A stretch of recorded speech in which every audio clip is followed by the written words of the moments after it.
Right, so I was looking on Google for MPM figures because, like, you know what, fuck it, I'm gonna see if I can buy an MPM figure, even a KO version.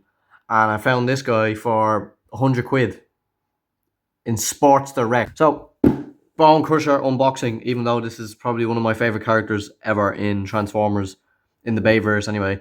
Sorry about the fucking lighting in the background, it's a piece of shit. Still, this is a very fucking chunky figure, like, I mean, very big. But yeah, the box looks nice. Right, so I've only had one MPM figure, like, ever, really. The closest I've had to an MPM figure that isn't the one I own is the Revenge of the Fallen leader class figures. They're not really MPMs, like the Optimus Prime leader class from Revenge of the Fallen is probably the closest I got. But then I bought Starscream. I have no clue how to open these bleeding things. But yeah, about Starscream, I had Starscream probably like about 2 years now, probably. And I bought him for a bit more than Bonecrusher. I think I bought him for 150 when he came out. But anyway, let's get this motherfucker out of the box real quick. Come on! Open, you prick. Come on, man. Yes. Oh. Right, he's open. Throw that one to the side. And then pull this part out. You know, just fuck off. Just piss off. What are my first thoughts on this vehicle mode? Well, the fork thingy isn't on it, so I'm gonna have to get that out real quick. So here he is outside the box, and before we're gonna get into the actual figure, I'm gonna go through his accessories. I'm just gonna move him off to the side for a bit. So here's Bonecrusher's force faceplate. Nothing too much, it's just the faceplate of Bonecrusher. I have to zoom in a bit more to get the video to focus in there a bit more. You can see all the detailing in the face. This is really kind of like a dory kind of rust kind of look. I like it. And yeah, that's his first face. His second face is about the same, just with an eyeball hanging out from that scene where he gets absolutely fucking decapitated. It's the same face, just with the little eyeball falling out. And then we have his first of two little big fucking fork thingies. There's the second one. Nothing too much, just the same. And then we get to the kind of the fire effects, which are kind of like a rubber. They're not really rubber, but like they're kind of soft plastic. There's the first one. The second one is a little small one. Nothing too much there, little small fire accessory. There's this bigger one that has a bit more gaps. There is another one which has a peg on the back, so I'm guessing that's you put in somewhere specific, not his asshole. Then there's another one which is kind of more skinny, and then the final one is the biggest one, this one. So yeah, I think these accessories are great. These off the side, I'm just going to keep them off over here, I think, and we're going to get to the main figure. We're going to start off with the truck because he's in the fucking truck. The main reason I love Bonecrusher is just his presence in the Force movie. When it comes to the whole scene on the highway, him fighting with Optimus Prime. But the thing that started all off is this guy right here, which I felt like this was always my favorite character in the Force movie. The vehicle mode is very accurate to the movie. I think the look of it is nearly spot on. It's literally almost identical. You can see that there's a little Bonecrusher thing over here. It says Bonecrusher right there. And then you have obviously the wheels on the side, the one wheel off to the top. The front of the truck with the little big fucking thingy, little movie thingy. So for give a better size comparison, I'm going to use my tape measure. So measuring from the bumper, he is about 10.5 feet if you count the little thing at the back, and from the top he is just about over 4 feet tall, which is very nice size for a MPM figure. The paint on this guy, obviously, like, he's mostly one color. Like, obviously all this is one color, but the detailing in the top and obviously all the grill and stuff. It's very nice. Obviously, they're gonna have to put in detail if it's worth that much money. Uh, the wheels have a lot of dirt detailing on on the tires, and also it says Megatron and has a Decepticon logo, which is nice. Uh, but I honestly don't think that there's much more to talk about when it comes to the truck mode, apart from this big fucking fork thingy. Obviously, it has a lot of articulation. It can move up, it can move sideways as well. This whatever that is, the clicky clacky thingy, uh, and then it can also move up from here. It's gonna snap. I hate this little bit here where you have to like attach it. This thing moves. I'm not gonna move it too much because it keeps falling off for some reason whenever I move it. These have hinges, but I don't think they can move too much unless they're separated.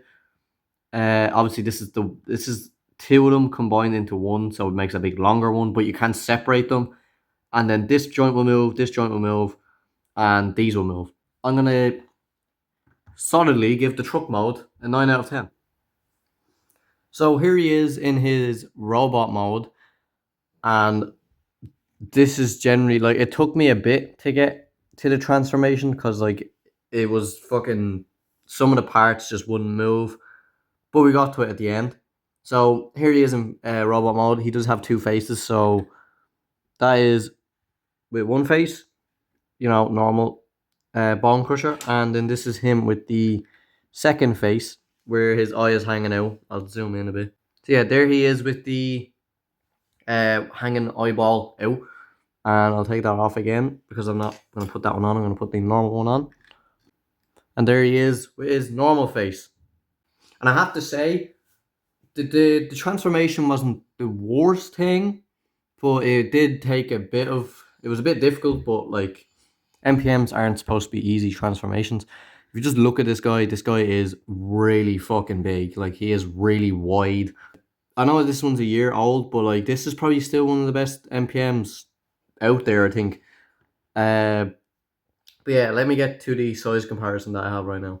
So here he is next to one of my favorite figures that I have in my collection, which is the MPM Star Screen. These look nice together, I think. Obviously, like on camera, it doesn't look too bad because they're not fully on camera together yet. These look nice together. I really like these two together. These are the only two MPMs that I do have. At the moment, I'm probably going to try and get either Ratchet or Ironhide next. I really like these. They're just too fucking expensive. But enough of Starscreen. Bonecrusher. A lot of really great detailing as well.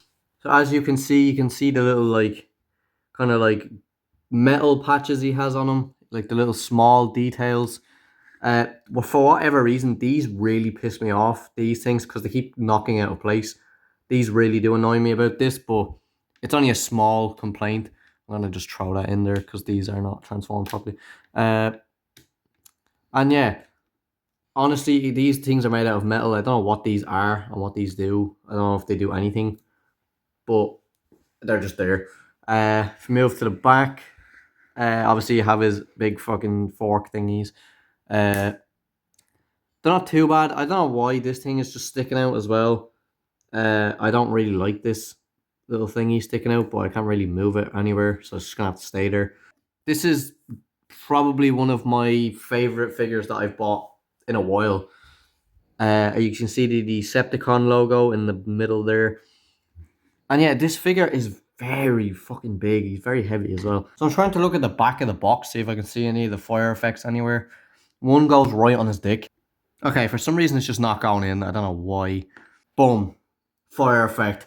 Boom. And for the articulation, he obviously has a ball joint at the head. He can look left and right. He can look down and up as well.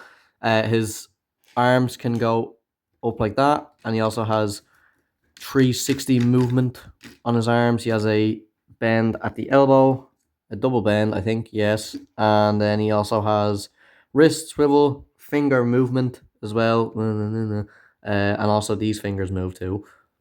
He has a waist swivel as well, which is nice to see. For the legs, he also has leg rotation and he also has bend at the knee. No foot movement because they're just very flat. So what is my final thoughts and overall review of this figure? Well, I have to say it's a very hard battle between him and Starscream to find out which one I like more. I'm leaning towards Bonecrusher more than Starscream, but I think Starscream's just about behind them. This figure is mental. This is probably the best Bonecrusher I think has ever been released. Better than the Studio Series one by a mile. The old one is probably not great anymore. Yeah, that is my review on Bonecrusher and the unboxing as well. The score, I'm going to give him a 9 out of 10. The only reason I'm not giving him a 10 out of 10 is these parts right here. These really piss me off. I don't know why they just don't fucking stick in unless I have it transformed wrong. That's the only complaint I have with this figure, is that these little window parts are very flimsy. Sometimes they just pop out of place. But yeah, that is my review on Bonecrusher. This figure is fucking massive. He's so big. Nah. I actually want to do one more thing. I'm going to see the size and height. He is about, if you're counting the forks, he's about just under 13 feet if you're counting the forks. If you're not counting the forks, up to the little, up to this thing, he's about, just about 11 and a half feet. And then obviously width of the shoulder, from shoulder to shoulder, he's 8 foot. Fuck me, that bro is wide as a goat hanger. But yeah, that's my review on this motherfucker, and yeah, he's fucking great.